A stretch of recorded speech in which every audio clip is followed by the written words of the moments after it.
Precision Measurement for Machinists, a Master Task Multimedia Program. Lesson 3, Datums and Bonus Tolerance. This lesson continues your instruction on geometric dimensioning and tolerancing. You will be introduced to or learn more about several critical concepts, including bonus tolerances and datums.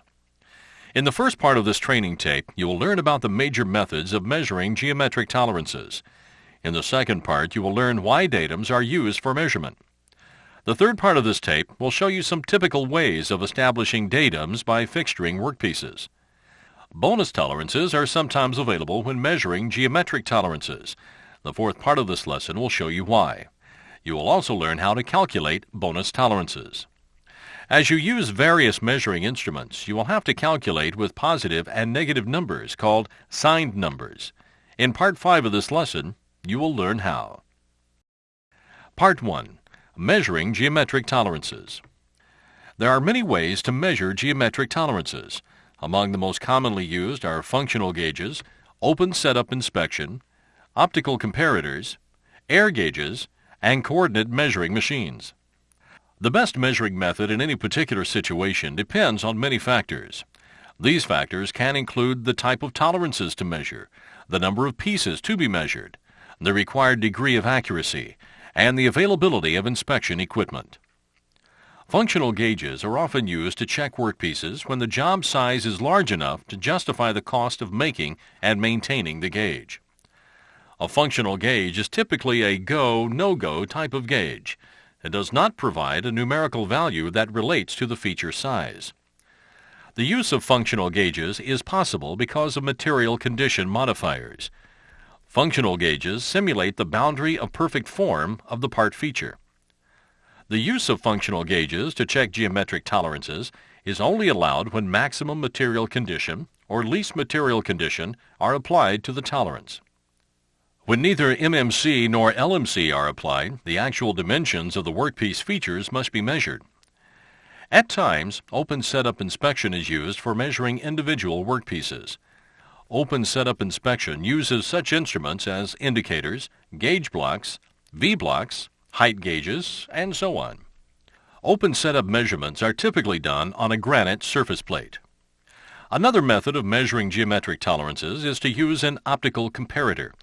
The optical comparator shines a beam of light on the workpiece. The shadow of the workpiece is magnified and displayed on a screen. The screen normally has a precision set of lines that can be used to measure lengths, radii, and angles. When an optical comparator is used, a shadow of the profile of a feature is being measured, and a shadow has only two dimensions. Because of this, optical comparators are limited to measuring in 2 dimensions at a time. This is an air gauge. Air gauges are very accurate instruments for measuring small ID features. Once the air gauge has been properly set up and calibrated, checking workpieces is quick and easy. This probe, called an air spindle, has tiny jets of compressed air coming out of the tip. The air spindle is inserted into the ID feature being checked. The diameter of the feature is shown as both a reading on an electronic scale and as a numeric readout. The upper and lower limits of the tolerance zone are marked on the scale. The operator can tell at a glance if the diameter is in tolerance. The roundness or circularity of the feature can also be measured. By simply rotating the workpiece around the air spindle and watching the scale, the operator can determine whether the feature is within the circularity tolerance. Still another method of measuring geometric tolerances is with a coordinate measuring machine. The name coordinate measuring machine is abbreviated as CMM. It is called a coordinate measuring machine because it takes measurements within a 3-dimensional coordinate system, such as you learned about in the previous lesson. The workpiece to be measured is often clamped to a surface plate on the CMM or may be placed in a special holding fixture. A probe is used to measure all critical workpiece dimensions. The results of the measurements are shown as a mechanical or electronic readout or as a display on a computer screen. Most newer models of CMMs, in fact, have many functions which are automated or guided by a computer. A measurement or other operation is chosen from menus or icons. The operator may be guided through the operation by prompts or other computer aids. You will learn how to perform many of these inspection methods in later lessons in this training program. Part 2. Datums. Every workpiece feature has slight imperfections. Here you can see a magnified view of the imperfections on this workpiece surface. Yet to the naked eye, the surface appears to be flat and smooth. There are imperfections in the form and dimensions of all workpieces. There is no such thing as a perfect workpiece. Since the imperfections in each workpiece are likely to be different, one part feature should not be used as a reference for measuring another part feature. The imperfections in the part feature used as the reference would increase the possibility of error. Instead, datums are used as a basis for measurement. A datum is a point, line, or plane from which workpiece features are measured. Datums are theoretically perfect in form. It is impossible, of course, to measure from a theoretical surface. Therefore, the surfaces of gauges, surface plates, chucks, and other inspection equipment are considered to be perfect in form. Although these surfaces also have irregularities, they are made with closer tolerances than the workpieces. Because of this, they can be used as if they are perfect in form. There are three terms which are used in describing datums. They are simulated datums, datum features, and datums. The surface on the measuring equipment from which measurements are made is called the simulated datum. For example, the top of this surface plate can be a simulated datum. A datum feature is a feature on the workpiece which is placed in contact with the simulated datum. Since the workpiece will have irregularities, the datum feature will contact the surface plate at the high points on its surface. The datum is a theoretical plane or line which is created by the points of contact between the datum feature and the simulated datum. Since in an assembly these same high points will be in contact with a mating part, they simulate the feature's ability to function in its intended use. As you've just seen, the datum formed by a flat datum feature is a geometric plane. For cylindrical features, the theoretically perfect datum is an axis. It is created by establishing points of contact between the surface of the workpiece diameter and the measuring or manufacturing equipment. The center axis of these points of contact is the datum axis. Suppose, for example, that this large diameter on this workpiece is identified as a datum feature. The chuck holding the datum feature is the simulated datum. The axis of the chuck is the theoretical datum. Part 3. Fixturing workpieces and establishing datums. No matter what fixturing or measuring instruments are used, the datums which are called out in the feature control frame must be established in a specific order. In order to obtain accurate measurements, the datums must be established in the order that they are listed in the feature control frame. This order is called the datum precedence. The first datum, reading left to right, is the most important one. It is called the primary datum. The primary datum must be established first in order to obtain an accurate measurement. The second datum, if a second one is given, is the second most important and is called the secondary datum. If there is a third datum, it is referred to as the tertiary datum. This system of three perpendicular datum planes is called the datum reference frame. It is a key concept in fixturing workpieces. As the primary datum is established, there must be at least 3 points of contact between the datum feature and the simulated datum, such as this workpiece and surface plate. In the previous lesson, you learned that 3 points are needed to define a geometric plane. In the case of a flat datum feature, the 3 points of contact are defining the theoretical datum plane. Think of the 3 points of contact as a three-legged stool. Take away one of the legs, and the stool is no longer stable. With the primary datum established, it only takes 2 points of contact to stabilize the secondary datum feature against the simulated datum. The third or tertiary datum only requires a single point of contact to completely stabilize the workpiece. This rule is sometimes called the 3-2-1 rule. Following the 3-2-1 rule, you establish the datum using at least 3 points of contact for the primary datum, at least 2 points of contact for the secondary datum, and at least 1 point of contact for the tertiary datum. The purpose of some datums which are called out may not be obvious. On this part, for example, a position tolerance is applied to this hole. The datum features are A, B and C. B and C are perpendicular sides of the part. A is the top surface. B and C are used to establish the location of the true position for the hole, as you see from these basic dimensions. The A datum might not seem to serve a purpose here, since the hole location is established by the B and C datums. Remember that in a datum reference frame, the three datum planes are perpendicular to each other. In this example, the A datum is called out, along with B and C, to establish a datum reference frame. This is done to ensure that the tolerance zone is perpendicular to the A surface. Because of this, the position tolerance is controlling not only the location, but also the orientation of the hole. Be sure that, when measuring workpieces, you establish all datums which are called out in the order which is given on the print.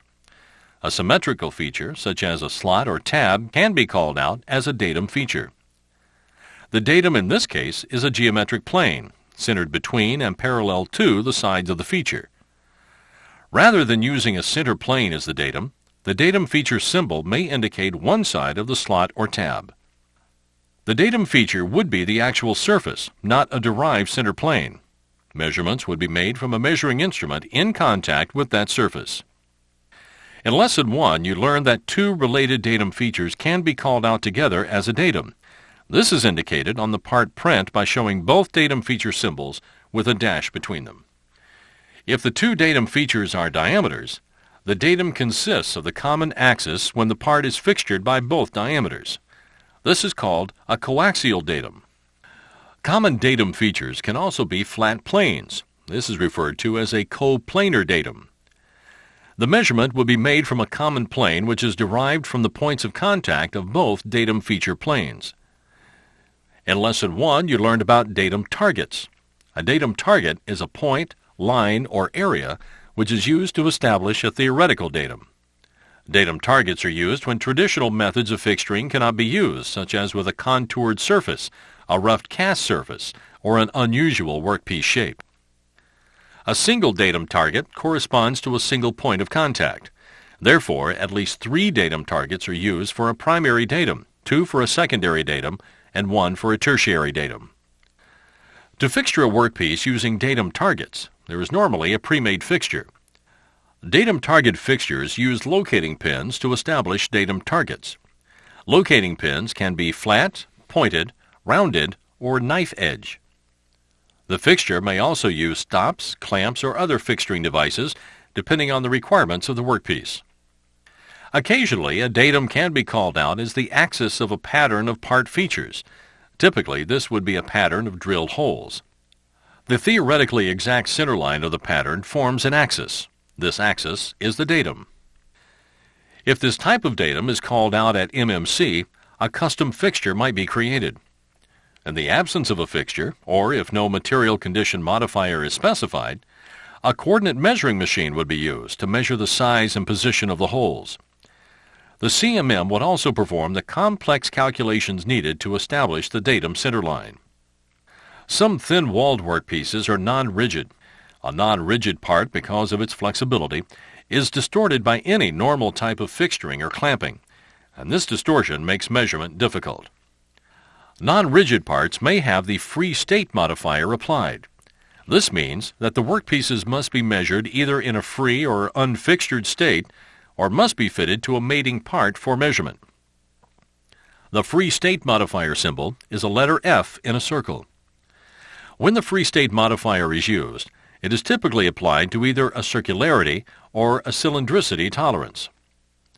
Sometimes it is necessary with non-rigid parts to establish an average diameter. When this is necessary, the abbreviation AVE or AVG is drawn on the part print near the size tolerance of the feature. Measuring an average diameter is done by measuring the diameter of the feature in at least 4 locations. The average of these measurements is then calculated and compared to the stated tolerance amount. Sometimes a non-rigid part must be assembled with a mating part for measurement. When this is done, there will be a note on the print describing the conditions of assembly which must be used and possibly the method of measurement. The fastener which will be assembled with this hole is called a fixed fastener. because the interlocking threads fix it into position. Geometric tolerances for the mating holes for fixed fasteners may be called out with a projected tolerance zone. A projected tolerance zone extends beyond the actual feature, such as the threaded hole. It provides a means of making sure that the mating fastener will have enough clearance to assemble without interfering with another part of the assembly. Projected tolerance zones are called out with a letter P in a circle. The height of the projected tolerance zone will be shown to the right of the symbol or in the drawing on the print. Projected tolerance zones can be relatively easy to measure. Often a thread gauge with an extended post can be threaded into the part feature. The geometric tolerance can easily be measured with a coordinate measuring machine. Part 4. Bonus Tolerance. As you know from the previous lesson, both size tolerances and geometric tolerances can be applied to a feature. While these are separate values, the actual size of a feature can increase the amount of geometric tolerance. This increase in the geometric tolerance is called a bonus tolerance. If a geometric tolerance allows, a machinist can calculate and use this additional geometric tolerance when measuring workpieces. The key concept is that the size of a feature affects how much of the geometric tolerance is available. As an example, this workpiece is dimensioned with a perpendicularity tolerance. This hole must be perpendicular to datum surface A to within 0.003. Because the perpendicularity is applied at maximum material condition, a bonus tolerance may be allowed for this geometric tolerance. The size of the hole is plus or minus 0.005, which gives a total size tolerance range of 0.010. As the size of the hole gets closer to least material condition, the amount of perpendicularity error that can occur increases. As the size gets closer to maximum material condition, the amount of perpendicularity error that is allowed gets smaller. The actual perpendicularity can be off by up to 0.013 when the feature is at least material condition and still be an acceptable part. Bonus tolerances are only allowed when the geometric tolerance is called out at maximum or least material condition. Bonus tolerances are not available if neither MMC nor LMC are applied. To show how bonus tolerances work, let's look at an example of a position tolerance. Here you can see a pin assembled into a mating part. The tolerance that we will look at is the position of the shaft of the pin in relation to the head. In this graphic representation, both the pin and the hole are at maximum material condition. As you can see, there is very little clearance for assembly. The pin may only move a small distance from true position before it will no longer assemble with the hole. Suppose that a different pin is assembled with the hole. This second pin is still within the size tolerance, yet it is smaller.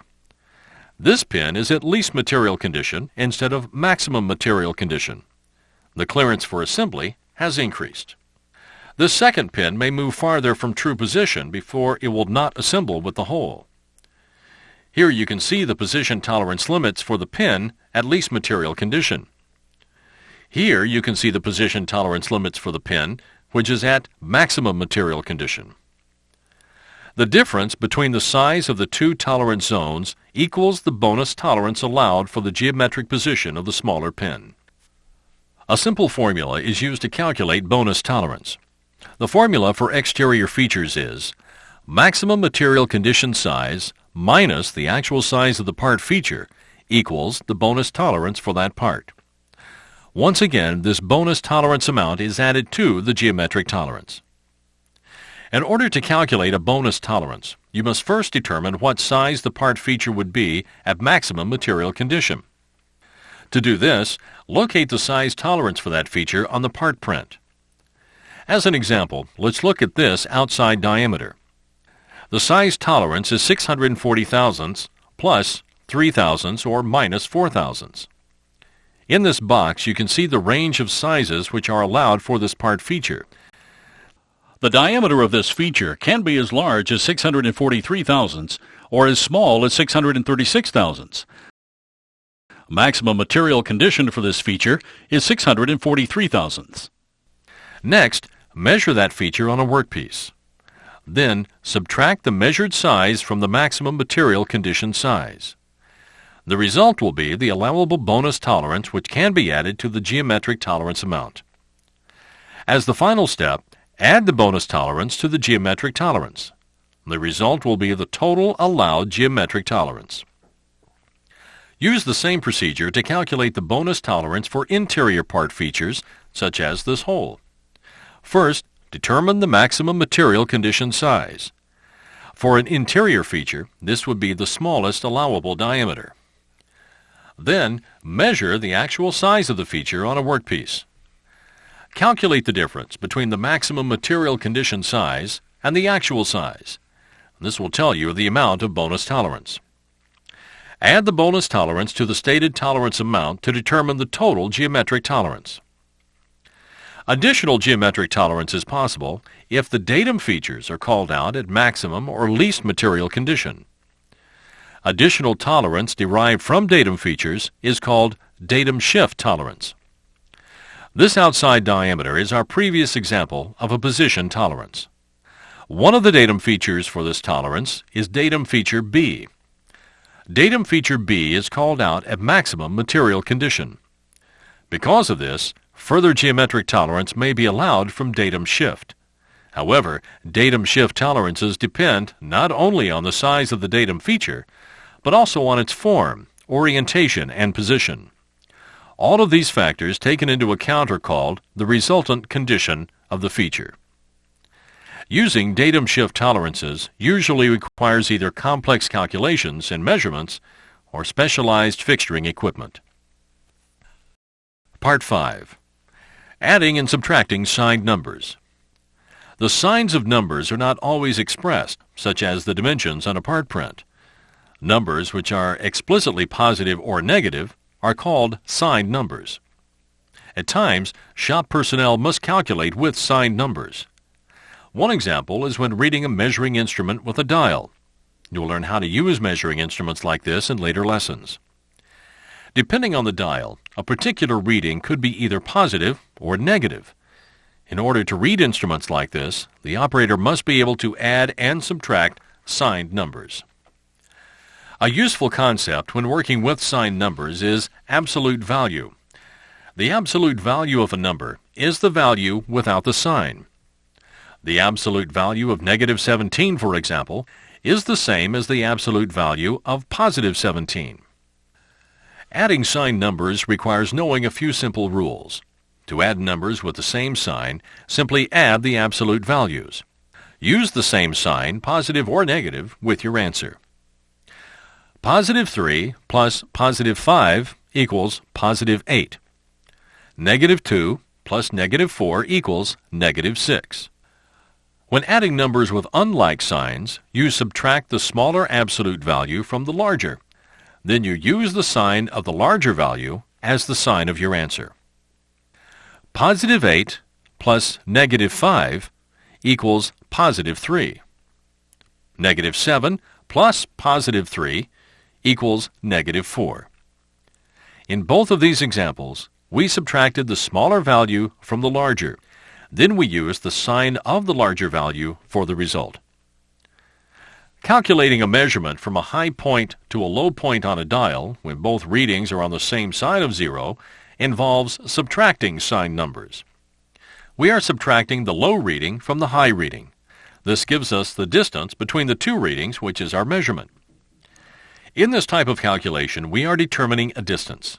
We simply need to know how far it is or how many marks there are between the 2 points on the dial. When the readings are the same sign, either positive or negative, you simply subtract the lower reading from the higher reading.